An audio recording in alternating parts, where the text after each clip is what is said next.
The Ashes of Valdrin. Prologue.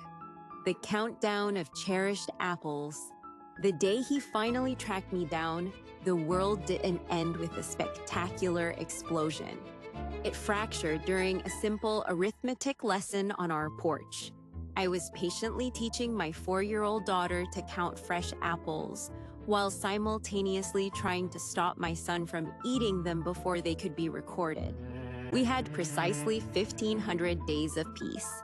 1,500 glorious mornings spent building a quiet life so far from the reach of the brutal Obsidian Syndicate that I had actually started to believe the past could never follow me to this isolated valley.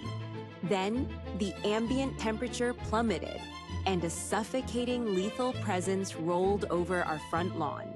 Arya. A voice rumbled from the shadow of the ancient pines. It was velvet and smoke, a deep baritone that bypassed my ears and went straight into my bones, instantly shattering the illusion of my safety. I didn't turn around immediately. I froze, my hands trembling against the rough wood of the kitchen table as my primitive survival instincts screamed. My children, twins who possessed their father's striking winter sky eyes and my own stubborn disposition, stopped their counting, their small bodies going completely rigid as they sensed the sudden terror radiating off their mother. I slowly turned to face Alpha King Dominic Blackwood, the undisputed sovereign of the criminal underworld, the man who had broken my heart, ripped my family apart, and completely replaced me on his throne 1,500 days ago. He stood there in a charcoal-tailored suit, his gaze locking onto the children with an intensity that made my blood run cold.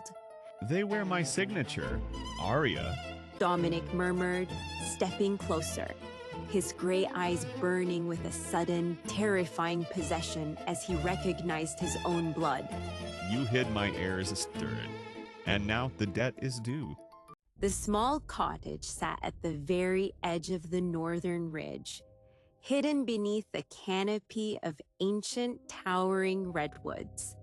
For exactly 1,500 days, she had been a ghost, a runaway queen in a valley where nobody knew her true name. At 24, her life was structured around the simple, predictable routines of survival. 1, 2, 3, 4. She was a serious child, taking mathematics personally. 4 apples, Mama. We had 5, Leo. He had eyes, a striking pale gray like a winter sky moments before a blizzard. It was an inherited signature, a constant reminder of the devil who had shattered her world. The peace of the morning didn't fade. It was violently executed. The ambient sound went dead. A heavy, suffocating aura of absolute dominance rolled over the clearing. Heavy, slow, and measured footsteps crunched on the gravel path. Elena rose from her chair, her body shielding the twins instinctively. A towering figure stepped out from the shadows. Dominic Moretti, the Alpha King. He looked like a god of war who had decided it was time to collect his property. Elena. His voice was a low baritone that shook her very core. Dominic's gray eyes swept past her, locking onto Mila and Leo. The absolute stillness that claimed his massive frame was more terrifying than any shout. His eyes shifting to a brilliant predatory gold as he scented the air. Twins, my blood, my heirs. A mother's defiance is a fragile thing against an alpha's decree. Elena's eyes darted from Dominic's unyielding face to the silent armed men encircling them. A violent struggle would endanger Mila and Leo.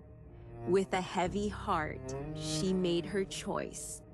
Don't touch them. I'll go, but they are not your soldiers. They are children. Dominic's gold eyes narrowed, a flicker of something unreadable in their depths. You have no right to be here, Dominic. I have every right. You fled my territory while carrying the future of the Moretti line. You hid them in the mud, raised them like human foundlings, and denied them their birthright. I saved them from your throne. I saved them from the poison that killed your father and the paranoia that made you replace me. Dominic flinched, a microscopic twitch of his jaw revealing the precision of her strike. They look exactly like me.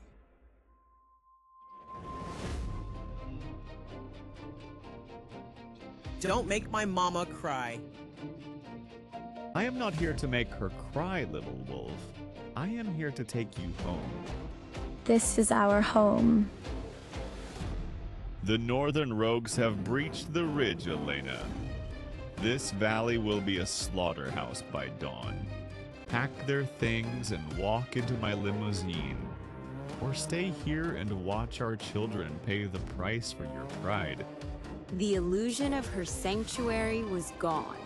The past had caught up, and the transaction of reckoning had begun. Elena was gently but firmly guided towards a waiting black motorcade. She glanced back, her gaze lingering on the small cottage, now engulfed in flames. Mila and Leo, bewildered and frightened, were placed in a separate vehicle. As the motorcade sped away, leaving behind a trail of smoke and shattered dreams. The drive back to the Westchester estate was calm and peaceful.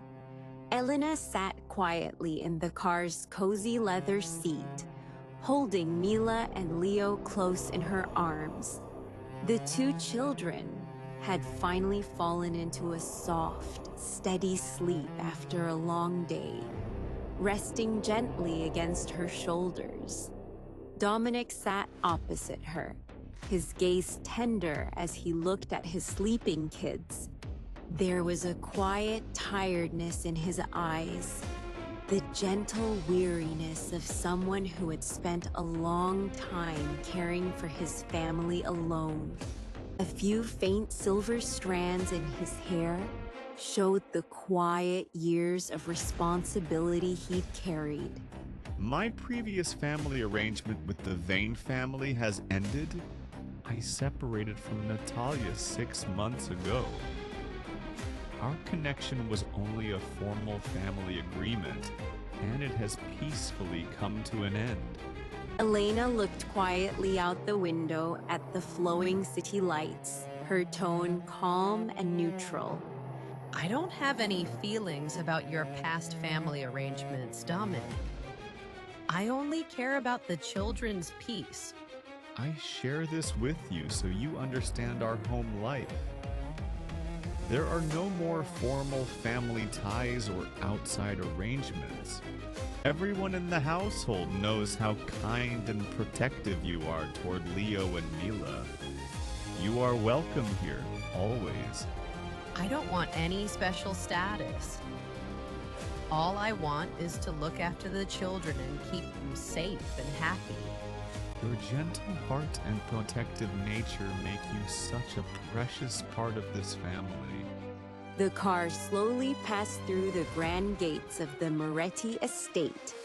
It was a beautiful, spacious home built beside the Hudson River, with modern glass and stone architecture. As the car stopped, Silas gently opened the door, greeting them with a kind and polite manner. Welcome back home. Elena stepped out into the cool night air, holding the sleeping children tightly in her arms. After a long time of wandering, she had finally returned to a quiet, steady home, ready to settle down with the children. The private wing assigned to Elena and the twins was a masterpiece of cold, opulent luxury. The rooms were vast, but entirely devoid of any human warmth. Dominic provided everything. A team of high-end tailors had delivered wardrobes for Elena and the children. World-class educators and pediatric shifters were deployed to evaluate the twins' development. They are exceptionally strong. Their wolf spirits are vibrant, though slightly wild. They need structure, Alpha. They need to learn the codes of the territory. They will learn from me. Dominic sat behind his massive mahogany desk, watching her with that predatory intensity. They will learn from both of us, Elena. But tonight they attend the midwinter banquet. The captains need to see the heirs. They need to understand that the succession is secure. They are 4 years old, Dominic. They are not political props.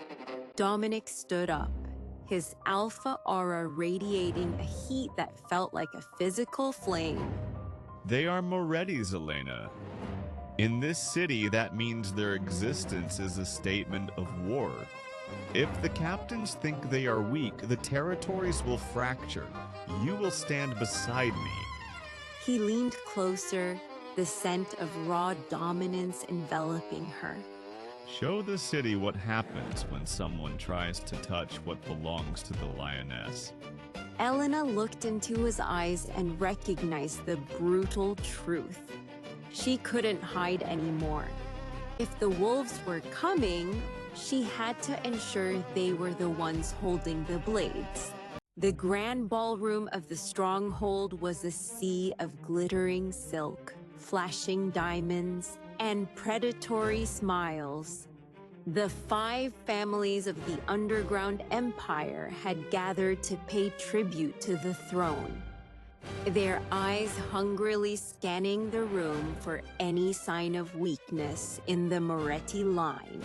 When the herald announced, Alpha King Dominic Moretti and Donna Elena with the royal heirs, a suffocating absolute silence fell over the crowd. Elena descended the grand staircase with her head held high, her pale silver hair braided into an intricate royal pattern that caught the light like frost. Her gown of liquid silver silk hugged her curves, looking more like armor than a dress. Mila walked beside her, her small hand clutched in Elena's, her eyes wide but entirely calm. On the other side, Leo walked with Dominic, his small hand tucked into his father's large palm, his chin tilted up with that identical, terrifying pride. A collective gasp rippled through the nobility. The twins wore their father's face as openly as a pack brand on a warrior's shoulder. They are magnificent. They are the future of this city. His deep baritone carrying an absolute authority that made every captain lower their heads. Elena scanned the crowd and located her sister, Natalia Vane, standing near the balcony. Her sister's face was a mask of pure, unadulterated venom. Natalia had spent 4 years trying to secure the throne, only to watch the invisible ghost return. Your captains are smiling, Dominic, but half of them are mentally calculating how much it would cost to hire a mercenary to ensure my children don't reach their 5th birthday. Dominic's gray eyes darkened into slate. He reached over, his large hand wrapping around hers, sending a shockwave of raw tension. Let them calculate, Elena. The first one who prints the invoice will have their territory turned to ash before sundown. The peace of the new alliance lasted exactly 3 weeks. It happened on a cold Tuesday midnight. While the stronghold was sleeping under a heavy blanket of fresh snow, Elena was in the nursery, soothing Leo after a nightmare about the forest, when her hyper-tuned senses caught a discrepancy in the house. The distinct, acrid scent of burning oil and unfamiliar, hostile wolves. Mila, Leo, get into the wardrobe. Elena commanded quietly, her voice dropping into a lethal register. Before the children could move, the heavy glass windows of the nursery violently shattered inward. 3 men in black tactical gear flooded the room, weapons drawn. Elena didn't scream. She didn't have time. She launched herself across the room, her movements a blur of speed and desperation. As she tackled the lead gunman to the floor, she used her body as a shield, protecting the wardrobe where her children were hiding. As a hail of gunfire ripped through the pristine walls, a bullet grazed her forearm, a white-hot agony that ripped a gasp from her lungs. But she refused to stop. She jammed her fingers into the attacker's throat, her latent wolf spirit pushing furiously to the surface, her eyes igniting with a temporary blinding gold light. The door was kicked open, and Silas Thorne entered the room like a mountain falling. His assault rifle cleared the remaining attackers with surgical, terrifying precision. Within seconds, the nursery was silent once more, thick with the smell of copper and smoke. Dominic burst through the door a heartbeat later, his dark shirt unbuttoned, his face a mask of primal, devastating horror. As he dropped to his knees beside Elena, he completely ignored his warriors. He looked only at her, his hands shaking as he took her bleeding arm. Are they hurt? No, they're spotless. They're alive. Elena whispered, her chest heaving as Silas pulled the trembling twins from the wardrobe. Dominic pulled his family into his arms, his massive frame trembling against hers, as he buried his face in her neck. I swear on my wolf, Elena, whoever authorized this will pay in blood before the sun crests the mountains. He vowed against her skin, his voice a low, vibrating growl that shook the very foundation of the house. The investigation into the attack was swift and merciless. Dominic didn't just interrogate the prisoners, he systematically audited every high-level security clearance. By dawn, Silas brought the results directly to the study. The internal gate codes hadn't been cracked by a hacker. They had been manually provided from an encrypted terminal. It was Elder Alaric. He's been receiving recurring payments from the Russian syndicates for 6 months. He wanted the twins eliminated so he could force a marriage merger to secure his family's line. The revelation was ice water in Elena's veins. Alaric had been Dominic's chief advisor for 15 years. Bring him to the outer hall. Tell him I need his signature on the Northern Territory maps. Do not let him know we have the logs. I am coming with you. Elena, you are still recovering. I am the mother of your heirs, Dominic. The bullets entered my nursery, and the blood on that rug belongs to me.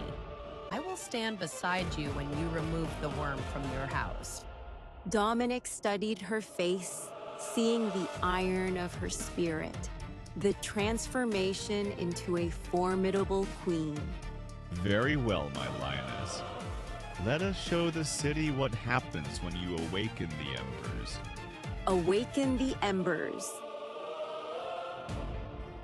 The grand hall was dead quiet as Elder Alaric entered, his posture arrogant, his silk robes flowing around his ankles as if he still owned the room. But his composure completely collapsed into raw, trembling terror. The moment Dominic threw the financial ledger at his feet. You sold the safety of my children for pieces of paper, Alaric. You opened the gates of my fortress to killers while my family slept. Lorenzo, please. It was a mistake. They threatened my family. You chose your greed over my bloodline. And in this family, that is a debt paid in only one currency. Dominic nodded to Silas, and the warriors dragged the screaming traitor out into the winter morning. There was no trial, no appeal.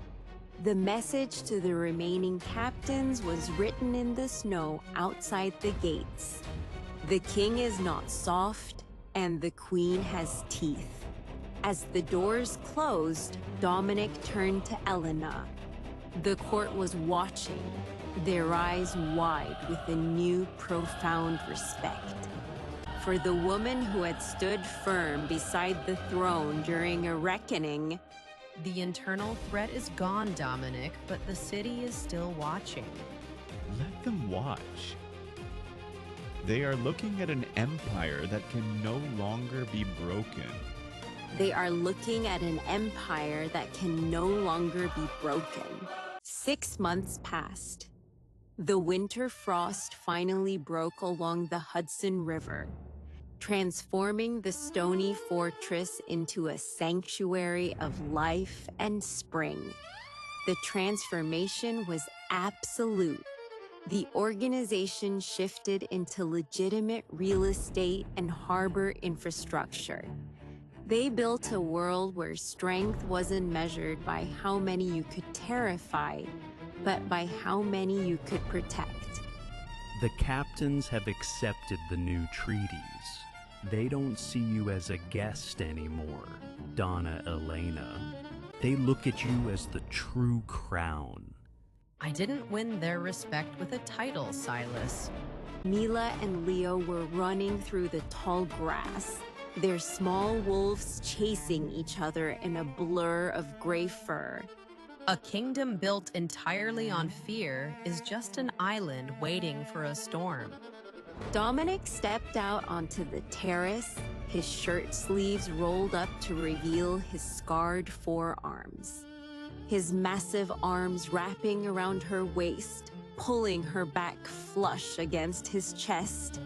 The northern captains have arrived for dinner. Come inside. The children have already stolen 3 apples, and Leo is trying to convince the chef he can only count to 4. Elena turned in his embrace.